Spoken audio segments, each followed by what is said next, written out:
आप देख रहे हैं आपका अपना YouTube चैनल सहायक आचार्य 1972। और इस वीडियो में मैं आपके लिए लेकर आया हूं Bihar assistant professor latest update. ये आप देखिए, बिहार राज्य विश्वविद्यालय सेवा आयोग के द्वारा ये कल देर रात्रि को आवश्यक सूचना जारी की गई है। और ये किससे संबंधित है? ये है सहायक आचार्य भर्ती 2020-21 विषय समाजशास्त्र से संबंधित है।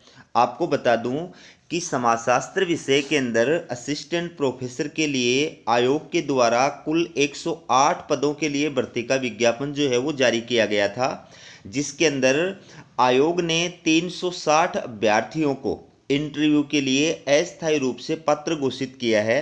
तो आयोग ने आज समाजशास्त्र विषय के अंदर विभिन्न कोटिवार जो आरक्षित कैटेगरी के अभ्यर्थी हैं उनकी जो कट ऑफ मार्क्स है प्लस उनका जो इंटरव्यू का शेड्यूल है वो जारी कर दिया है। तो सबसे पहले आप देखिए, समाजशास्त्र विषय के अंदर अलग अलग कैटेगरी के जो अभ्यर्थी हैं उनका कट ऑफ मार्क्स जो है वो कितना रहा है, ये आप देख सकते हैं।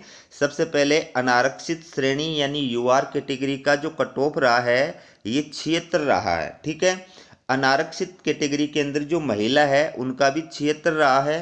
इसके बाद में आर्थिक रूप से कमजोर वर्ग ईडब्ल्यूएस, इसमें पुरुष और महिला अभ्यर्थी दोनों का जो कट ऑफ मार्क्स है वो 70 रहा है।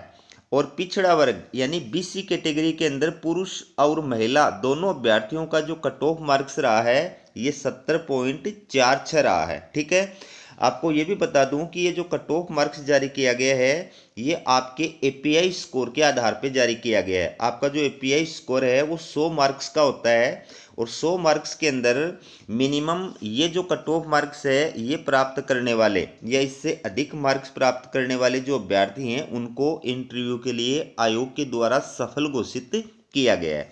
इसके बाद में आप देखिए, अत्यंत पिछड़ा वर्ग यानी ईबीसी कैटेगरी के जो पुरुष और महिला अभ्यर्थी हैं उनका कट ऑफ मार्क्स रहा है 58।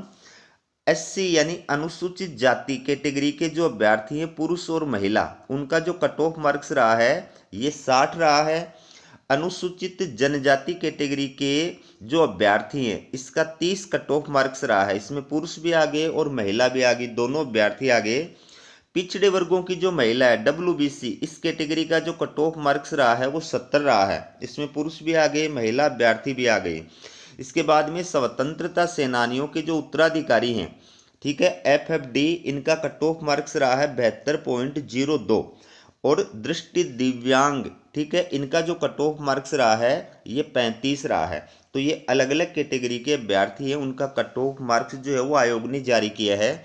अब आप देखिए आयोग ने क्या कहा है, उपर्युक्त के आलोक में समाजशास्त्र विषय के सहायक प्राध्यापक पद हेतु विज्ञापित कुल 108 पद, ठीक है, टोटल जो पद प्रकाशित किए गए थे वो 108 थे। इनके विरुद्ध निम्न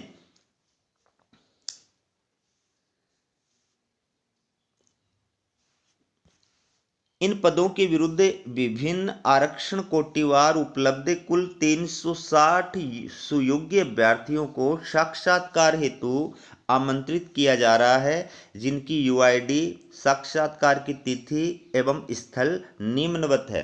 तो 108 पद जो है वो विज्ञापित किए गए थे और अलग अलग कैटेगरी के अंदर टोटल जो है 360 अभ्यर्थियों को आयोग के द्वारा इंटरव्यू के लिए अस्थायी रूप से पत्र घोषित किया गया है। तो उनके यूआईडी नंबर दिए गए हैं, इंटरव्यू की डेट दी गई है और इंटरव्यू का स्थान दिया गया है। ठीक है, ये जो अभ्यर्थी आप देख सकते हैं, इन अभ्यर्थियों का ये यूनिक आईडी नंबर है। ठीक है, ये इंटरव्यू की डेट है और ये इंटरव्यू का स्थान है। तो 8 जनवरी 2025 से इन अभ्यर्थियों का इंटरव्यू जो है वो प्रारंभ होगा और इंटरव्यू पहली पारी के अंदर होगा। सभी अभ्यर्थियों का नहीं, अभी जो आपको मैं क्रमांक नंबर तक दिखाऊंगा, पहली पारी के अंदर प्रातः 8 बजे से आपका इंटरव्यू प्रारंभ होगा। और स्थान कहाँ है? बिहार विद्यालय परीक्षा समिति, अकादमिक भवन, बुद्ध मार्ग, पटना फेस्ट। इस स्थान पर इन अभ्यर्थियों का 18 नंबर तक के जो अभ्यर्थी हैं इन अभ्यर्थियों का इंटरव्यू जो है वो आयोजित किया जाएगा। इसके बाद में 19 नंबर के जो अभ्यर्थी हैं यहाँ से 19 नंबर से जो अभ्यर्थी हैं इनका जो इंटरव्यू है ये भी 8 जनवरी 2025 को पहली पारी के अंदर ही आयोजित किया जाएगा। सेम स्थान है, ठीक है। इसके बाद में देखिए आप, ये सभी अभ्यर्थी हैं, इनका इंटरव्यू पहली पारी के अंदर प्रातः 8 बजे आयोजित किया जा रहा है। सेम स्थान है, ठीक है, ये आप देख सकते हैं, ठीक है। सेम स्थान है, सेम डेट है। और यहाँ से ये जो अभ्यर्थी है 91 नंबर के जो अभ्यर्थी हैं इनसे जो इंटरव्यू है वो 8 जनवरी 2025 को ही आयोजित किया जाएगा, लेकिन दूसरी पारी के अंदर होगा और समय रहेगा 12 बजे, दोपहर 12 बजे आपका इंटरव्यू आयोजित किया जाएगा। स्थान वही रहेगा, बिहार विद्यालय परीक्षा समिति, अकादमिक भवन, बुद्ध मार्ग, पटना, ठीक है। तो 91 नंबर से जो अभ्यर्थी हैं इनका इंटरव्यू 8 जनवरी 2025 को सेकंड पारी के अंदर यानी दोपहर 12 बजे से आयोजित किया जाएगा, ठीक है। ये सभी अभ्यर्थी हैं, इनका इंटरव्यू सेकंड पारी के अंदर आयोजित किया जाएगा, ये आप देखिए। इसके बाद में 181 नंबर से जो अभ्यर्थी हैं, क्रमांक नंबर 181 से जो अभ्यर्थी हैं इनका इंटरव्यू 9 जनवरी 2025 से आयोजित किया जाएगा। पहली पारी के अंदर समय रहेगा प्रातः 8 बजे। स्थान वही है, बिहार विद्यालय परीक्षा समिति, अकादमिक भवन, बुद्ध मार्ग, पटना, फेस्ट, ठीक है। इस स्थान पर 9 जनवरी 2025 को पहली पारी के अंदर इन अभ्यर्थियों का इंटरव्यू जो है वो आयोजित किया जाएगा, ठीक है। ये आप देखिए, पहली पारी चल रही है, पहली पारी के अंदर ये अभ्यर्थी हैं जिनका इंटरव्यू है। इसके बाद में आप देख सकते हैं 272 नंबर से जो अभ्यर्थी हैं इनका जो इंटरव्यू है ये 9 जनवरी 2025 को ही आयोजित किया जाएगा, लेकिन सेकंड पारी के अंदर दोपहर 12 बजे से आपका जो इंटरव्यू है वो आयोजित किया जाएगा। तो अपनी पारी का विशेष रूप से आपको ध्यान रखना है। ये सेकंड पारी के अभ्यर्थी हैं, ठीक है, जिनका इंटरव्यू 9 जनवरी 2025 को सेकंड पारी के अंदर दोपहर 12 बजे से जो है आयोग के द्वारा आयोजित किया जाएगा, ठीक है। ये सेकंड पारी चल रही है। अब ये अभ्यर्थियों के लिए निर्देश है। देखिए 4 नंबर पॉइंट में क्या कहा है, सहायक प्राध्यापकों के चयन हेतु स्वीकृत परिनियम की कंडिका 3.9 के आलोक में साक्षात्कार हेतु चयनित अभ्यर्थियों की संख्या तय की गई है, जो अभ्यर्थियों के शैक्षणिक योग्यता या परिलब्धि या उपलब्धि के लिए अर्जित अंकों पूर्णांक 100 के आधार पर है। मैंने आपको पहले ही बताया कि आपका जो एपीआई स्कोर है वो 100 नंबर का होता है और एपीआई स्कोर के आधार पर जो है ये कट ऑफ मार्क्स जो है वो निर्धारित की गई है। तो इस कट ऑफ मार्क्स से अधिक अंक प्राप्त करने वाले, कट ऑफ मार्क्स या इससे अधिक अंक प्राप्त करने वाले जो अभ्यर्थी हैं उन अभ्यर्थियों को आयोग के द्वारा साक्षात्कार के लिए पात्र घोषित किया गया है, ठीक है। पॉइंट नंबर 5 में क्या कहा है, साक्षात्कार हेतु चयनित अभ्यर्थियों का अंतर्वीक्षा पत्र, कॉल लेटर, अंतर्वीक्षा पत्र का मतलब कॉल लेटर, उनके लॉगिन प्रोफाइल एवं पत्राचार के पते पर निबंधित डाक द्वारा भेजी जा रही है। साक्षात्कार हेतु निर्धारित तिथि एवं समय तथा विस्तृत दिशा निर्देश अंतर्वीक्षा पत्र में अंकित है एवं आयोग के सूचना पट पर भी प्रकाशित है, ठीक है। तो जो भी अभ्यर्थी इस विषय के अंदर इंटरव्यू के अंदर भाग लेने जा रहे हैं उनको इंटरव्यू का जो कॉल लेटर है, अंतर्वीक्षा जो पत्र है वो आपको वैसे डाक के द्वारा भेज दिया गया है। आप चाहें तो अपना जो लॉगिन प्रोफाइल है वहाँ से भी इसको जो है वो डाउनलोड कर सकते हैं, ठीक है।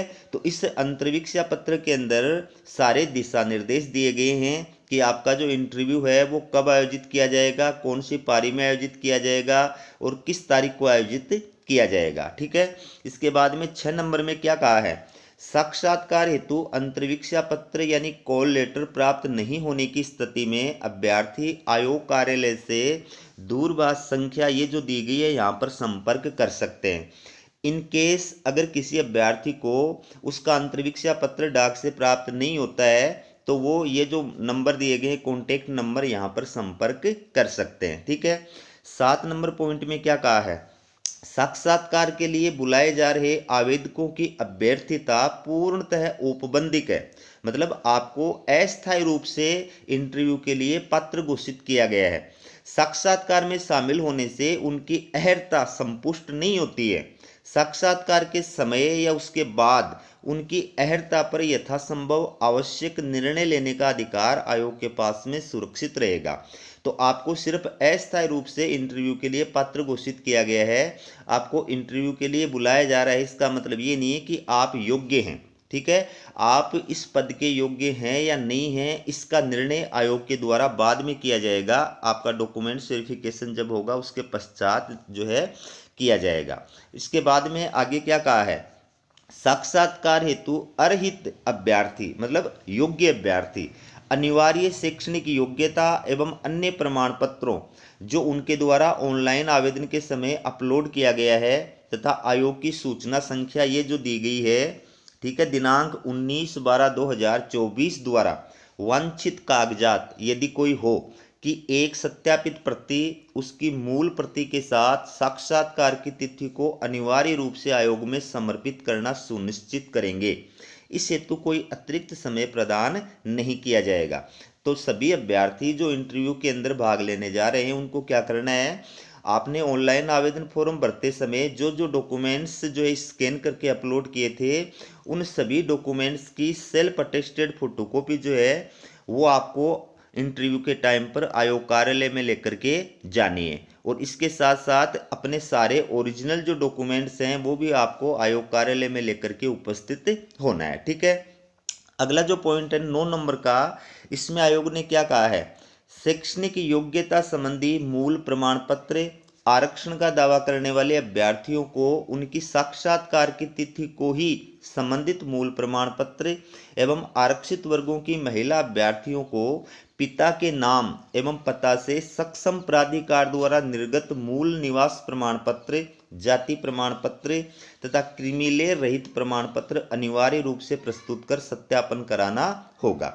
तो ये जितने भी अभ्यर्थी हैं, ठीक है, इनको अपने सारे ओरिजिनल जो डॉक्यूमेंट्स हैं वो लेकर के उपस्थित होना है। इसके अलावा आरक्षित कैटेगरी के अंदर अप्लाई करने वाले जो अभ्यर्थी हैं उनको इंटरव्यू की डेट के दिन ही अपने सारे जो ओरिजिनल डॉक्यूमेंट हैं वो लेकर के उनका वेरीफाई कराना है। इसके अलावा जो महिला अभ्यर्थी हैं, आरक्षित कैटेगरी के अंदर जो अप्लाई करने वाली महिला अभ्यर्थी हैं, उनको अपना मूल निवास प्रमाण पत्र है, जाति प्रमाण पत्र है, क्रिमी लेयर रहित होने का जो प्रमाण पत्र है, ये सारे डॉक्यूमेंट्स जो है वेरीफाई कराने हैं। ध्यान ये रखना आपको कि इन महिला अभ्यर्थियों को पिता के नाम से और एड्रेस से बना हुआ सक्षम अधिकारी के द्वारा जो जारी किया हुआ मूल निवास प्रमाण पत्र है, जाति प्रमाण पत्र है और क्रिमिलेयर रहित होने का जो प्रमाण पत्र यानी नॉन क्रिमिलेयर रहित होने का जो प्रमाण पत्र है वो आपको सत्यापन करवाना है। उक्त मूल प्रमाण पत्र प्रस्तुत करने के लिए उन्हें कोई अतिरिक्त समय नहीं दिया जाएगा एवं उक्त प्रमाण पत्रों की अनुपलब्धता की स्थिति में आयोग वैसे अभ्यर्थियों की पात्रता के संबंध में यथासंभव समुचित निर्णय लेने के लिए स्वतंत्र रहेगा। उपरोक्त सूची में लिपिकीय या टंकण या भूलवश हुई किसी त्रुटि के कारण संशोधन हो सकता है। ठीक है, तो ये आप देख सकते हैं सारे जो निर्देश हैं वो जारी किए गए हैं और ये पदों का रोस्टर है। ठीक है, किस विश्वविद्यालय के अंदर कितने कितने पद जो थे, किस कैटेगरी के लिए आरक्षित थे, ये पदों का रोस्टर है। तो ये थी आपके लिए Bihar assistant professor latest update. इसी प्रकार की अपडेट पाने के लिए चैनल को सब्सक्राइब जरूर कीजिएगा। हमारा वीडियो देखने के लिए आप सभी का बहुत बहुत धन्यवाद।